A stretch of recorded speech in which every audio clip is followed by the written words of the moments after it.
Next we have board discussion, HRD institutional history. And I'd like to introduce John Healy. Mr. Chairman? Yes. This was added to the agenda at the very last moment. We didn't get any background material on this. This is our last meeting of the fiscal year. Well, why was this done? It's in the packet. It was put in the packet hours ago. In the packet, this happened hours ago. Anyway, we already moved the agenda, so the agenda has been approved. I would just like an explanation. I'm not. Well, I would like an explanation, please. Point of information. Why is this on the agenda? We voted on this. We voted on the agenda. No, that's not an answer. Why is this on the agenda? We asked for this at a previous board meeting. Yes. I don't recall that we asked for this particular issue. If it was at a previous board meeting, it should have been put as part of the board ops committee. It should have been scheduled. It should have been provided to the public a week ago. Why is this on the agenda at the last minute? I believe this was from the. Bill, I think your point's been clear. It's clearly made. I believe we're probably going to end up moving forward, but your question probably needs to be answered more clearly. Yeah, I believe this was on the board. I believe this was placed on the agenda originally by the board ops committee. Anyway, we'll continue. I'd like to thank you, John Healy, for agreeing to speak with us tonight. With the county moving towards rezoning, it's important to understand what makes Columbia special. This was emphasized by the testimony by the board from the River Hill Community Association on January 26th of this year. And to give a brief introduction, John was employed by James Rose for 8 years in the very early days of Columbia and is an expert on covenants, community planning, and real property law. John will help us understand the operation of covenants and rights of property owners in the planned community. So with that. Thank you all very much. My name is John Healy. I'm a lawyer. Don't hold that against me. It happens in the best of families. I'm a HRD lawyer back in the 60s and the 70s. And some folks have asked me to come and maybe give it a little points on institutional history for HRD, particularly, I guess, the legal philosophy and policy that we engaged in and what we did back in those days over at least a 10-year period of time that I was there. Community of Columbia, as far as we guys are concerned, we had 3 tap routes. And the first tap route was the single most essential, nourishing principle that all of us at HRD, and by all of us, I'm talking about lawyers, land planners, architects, construction guys, etc. We all lived and died by this first principle. And it came from Mr. Rouse. And I think anyone that knows Mr. Rouse or knew Mr. Rouse, he was a profoundly spiritual human being. And he believed strongly in the universality of humankind and their sources in all wanting the same results, the same virtues, the same values, the same of everything, all grounded in this notion of what a human being is. And from that principle, he took his talents and capacities, obviously in the 50s and the 60s, and came up with his dream to take his talents, monies, etc., relationships, and with the principle that everybody's got to live and work someplace, he decided, and he was a real estate guy, a finance guy, mortgage company, malls, he decided that he'd like to proceed with his dream. And as he assembled his apostles, as we guys called them, which would be a kitchen cabinet, his pals in the late 50s and whatnot, they came up with this concept of the community of Columbia. And the purpose, as I always understood it, working with everybody, was to do everything that we could as a development to enhance the nourishment and development of growth of everybody, be they homeowners, be they office building owners, be they retailers, whoever they were, in order to maximize their potential and their growth. this taproot, this spiritual taproot of mankind, was our reason to be, our raison d'etre. And we use these kind of words. Our North Star, all debates, and we would have a lot of them, a lot of door slamming, a lot of files being thrown. You had no idea that when you get the disciplines of engineers coming up against planners who want serpentine streets as opposed to grid streets, planners who only want 4 banks in the town or 4 gas stations, et cetera, et cetera, et cetera, and the bean counters that are trying to make the budgets work and not work and where are we getting the money, et cetera, et cetera, et cetera. A lot of tension. But I can tell you all issues were ultimately resolved by this notion of why are we here? Who are we? And we use these terms of being a pragmatic altruist. Mr. Rouse was a pragmatic altruist as far as I'm concerned, and we were concerned back then. And it was just fabulous and exciting working for him.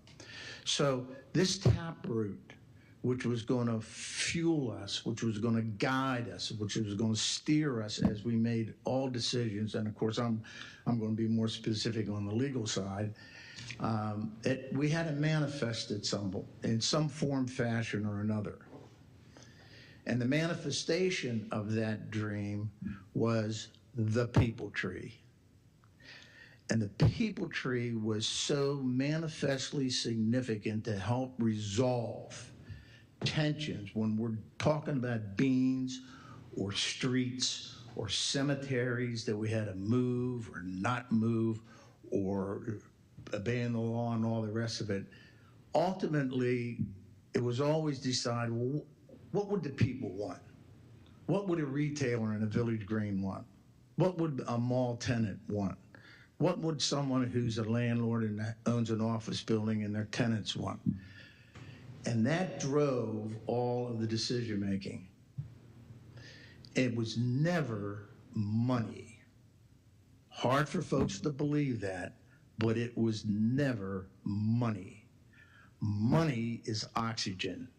You have to have it, but it is not the beginning and the end of everything. And we were broke in the early 70s. We were insolvent in the early 70s. Again, why? The cost of building a village with serpentine streets and landscaping, and I could go on. I don't have all the time. I could go on and on and on. And the finiteness of every inch of the 15,000 acres was planned out, and it was expensive. Expensive to the point that we were insolvent and broke in the 70s. And the notion of the people tree, it's not a product, it's a virtue. And the notion of the virtue is that we were there for the common good. We weren't there for individuality or for any of us guys. And everyone sang from the same sheet of music.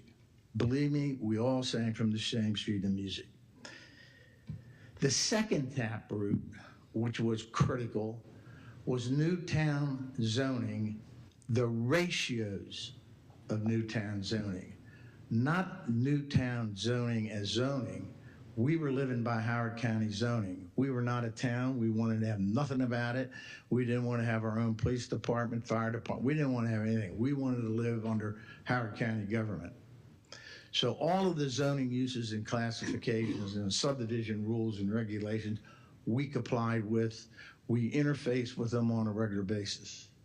But what was critically different was the ratios that the Newtown zoning produced that we wanted to have. And by ratios, I'm talking about what you all obviously must know, 10%, I guess it was, of the 15,000 acres was open space land. A third was residential property. We even broke down the residential so much attached, so much detached, so much apartments, condos, blah, blah, blah, blah, blah. And on you go and on you go. So that we had all these percentages for the various uses that we were going to have. Open space, residential, commercial, et cetera, et cetera, et cetera. Those ratios critical to our vision, Mr. Rass's vision of what the community of Columbia would look like 25 years out. Once we built it out, we're going to have 100,000 people, give or take. But the balancing of these uses that we wanted to have was the ratios. And even within those ratios, we were going to be very, very restrictive in terms of how we were going to implement it. The third tap route was the covenants. We knew as attorneys under the law that zoning is nothing but regulatory, as opined by the Supreme Court of the United States in the Euclid case going into in the 20s, I think it was, and as articulated by the Court of Appeals of Maryland, which was then the highest court, and now named as the Supreme Court. Zoning is nothing but regulatory.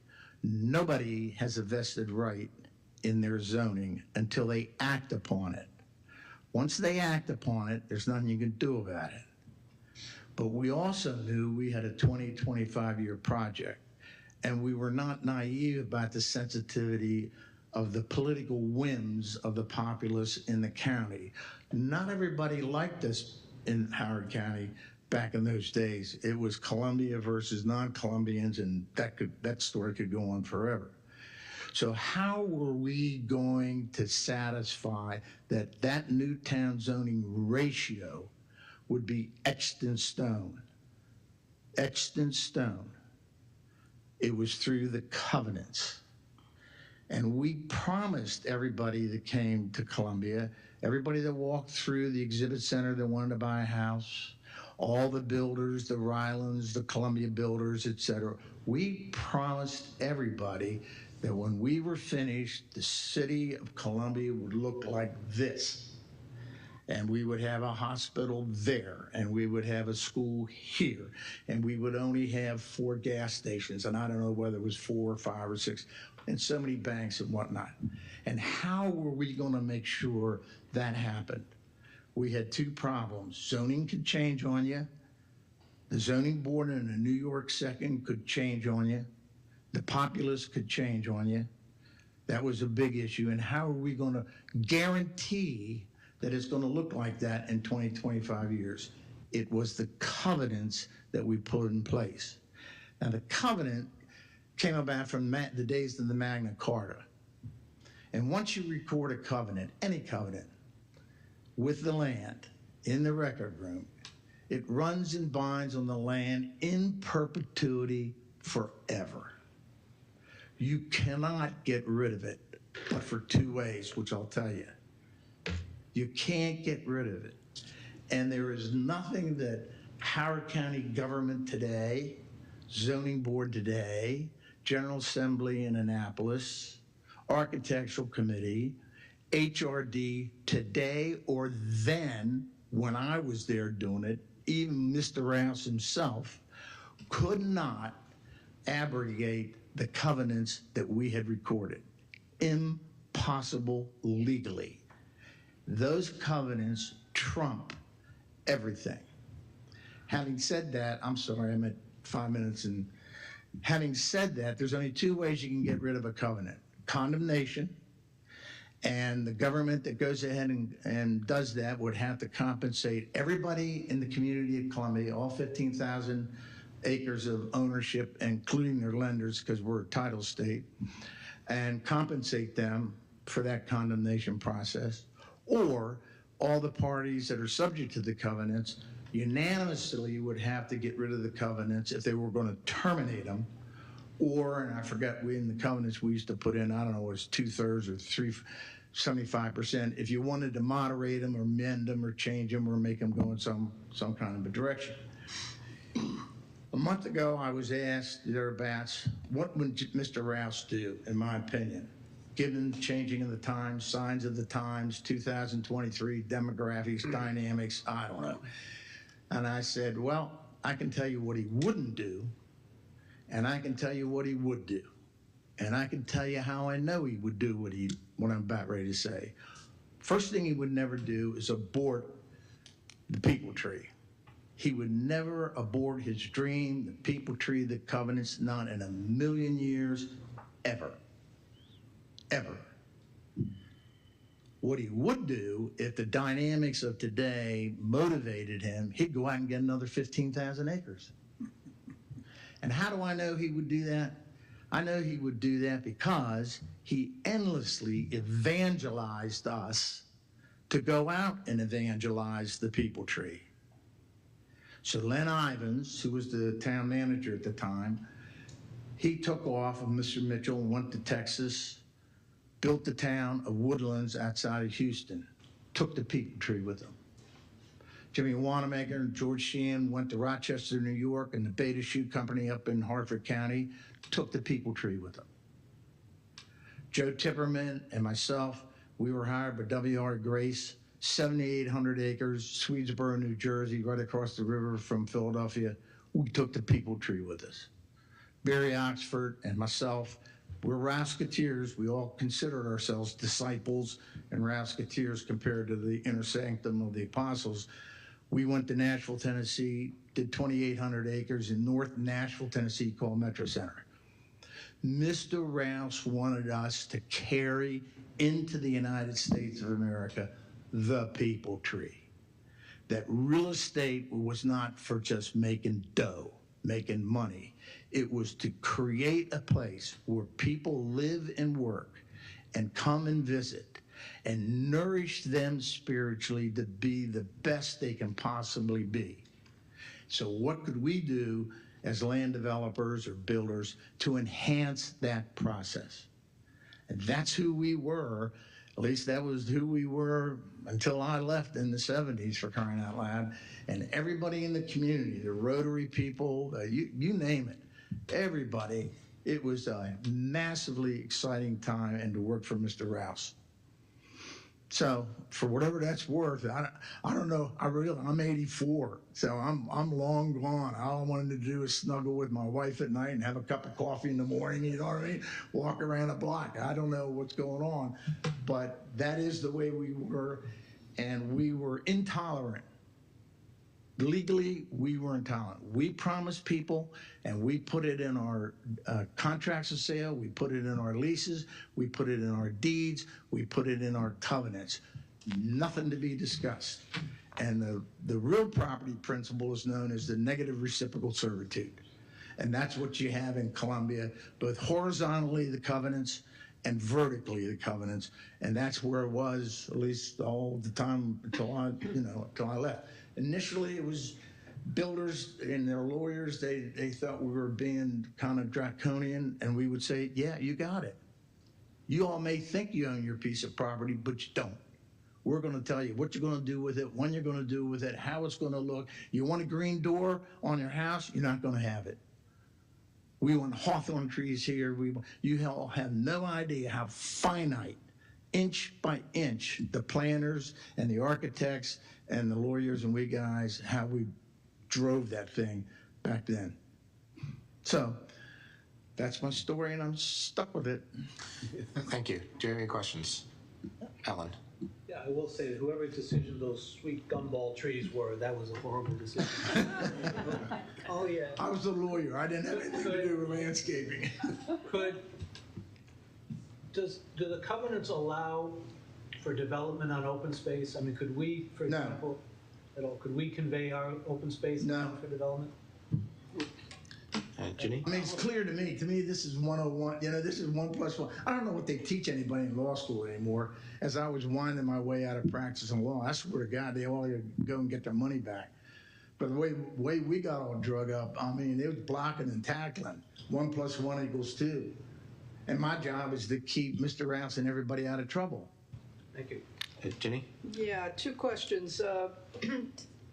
to add on to what Alan was saying, you said no to we can't allow development on open space, but in fact, don't we have development on open space if it's certain things like recreation? Well, as to that issue, when the gentleman said development to me means, real estate development. If you're talking about open space plus all the improvements made on open space for the benefit of the community, like a swimming pool or wherever, that's fine. I don't consider that development in the context of the question. So, with that, it's talking about CA basically in Columbia.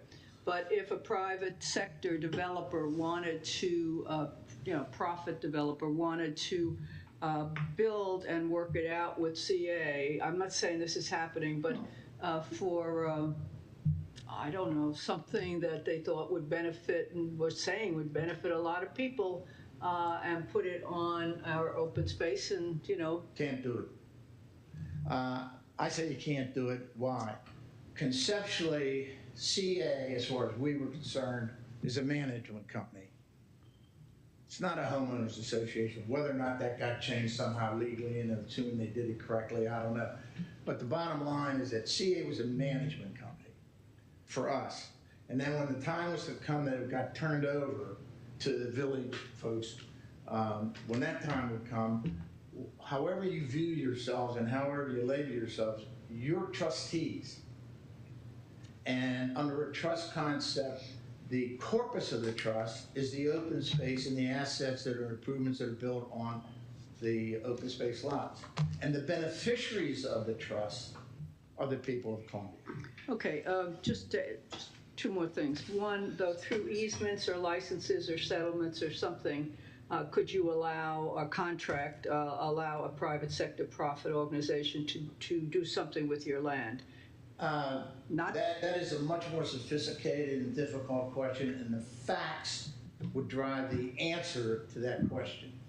So if I was still practicing and you're part of CA and you come to me and I represented CA and you asked me, I'd have to look at the whole fact dynamic as to whether I would say you could do it or you couldn't do it.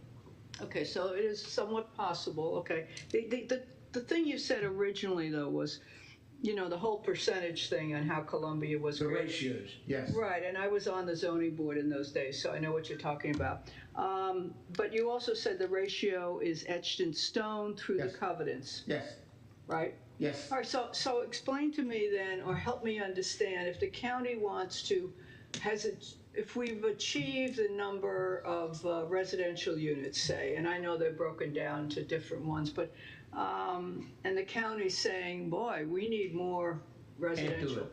Well, wait. We need more residential. I'm worried about my timeline. No, your time's over. I mean, you're finished.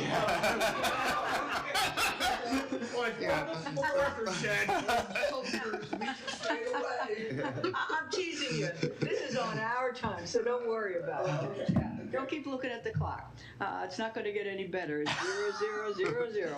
So if the county is saying we've got to have more development, I mean residential development, we need places for people to live, and yet the percentages have been met, which I always thought in those days was sacred. Okay.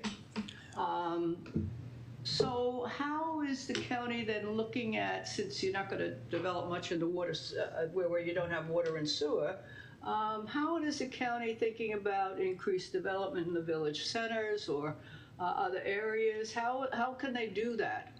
In my professional opinion, they cannot. If the ratios have been exceeded, as was etched in stone, as I say, and the stone etching is the covenants, and the covenants that I talk about are not only horizontal, like the CA Lane, all of Columbia, BG&E, we've got BG&E easement over all of Columbia, and then the village covenants. Those are what I call horizontal covenants. The vertical covenants were where we continue to restrict the uses that the piece of property would otherwise have pursuant to Howard County uses, but we, as the developer, privately said, and I own a building in Columbia Beyond the Hospital, John, you can build an office building there, but the use would permit me to have a bank, but you can't have a bank. So there was like 7 or 8 uses I was entitled to under the zoning for the piece of property behind the hospital, but under the contract and the deed and the covenants, can't do it, you're stuck. Why was that? Because the ratios were critically important to us. Yeah. And all over in Columbia. Okay, Okay, last wait, question, wait, can I state wanna get- law I wanna- oversee that? I'm sorry, no. Okay, state- No, that's the ironic, what is so simple for me is the covenant trumps everything. There is no governmental authority other than condemnation. Dick?